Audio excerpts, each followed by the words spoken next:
నాదెళ్ల మనోహర్ మొన్న ఆ మధ్యన అక్కడ ఎక్కడెక్కడో రేషన్‌కి సంబంధించి తనే స్వయంగా రైడ్‌లు చేసి వెతికారు. అయిగో పట్టుకున్నాం, ఇక్కడ పట్టుకున్నాం, అక్కడ పట్టుకున్నాం అన్నారు. అప్పుడు వైఎస్ఆర్ కాంగ్రెస్ పార్టీ వాళ్ళు కాబట్టి వాళ్ళని ఎక్స్‌పోజ్ చేయడానికి వాడారు.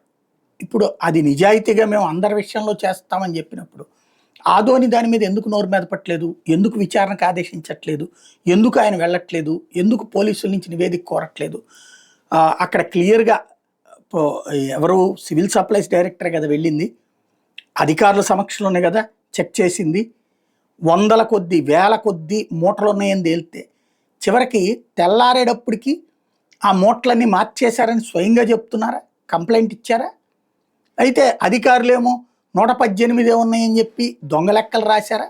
అంటే అంత పెద్ద కుంభకోణం, కోట్లకి రూపాయల విలువైనటువంటి బియ్యం సీజ్ చేయడం ఒక ఎత్తు అయితే, సీజ్ చేసిన బియ్యాన్ని తాళం వేసేలోపు, అసలైన సీజ్ స్టాంపు కొట్టేలోపు బియ్యం మార్చేశారంటే బహిరంగ అహంకారపూరితమైనటువంటి ఇష్యూ కదా.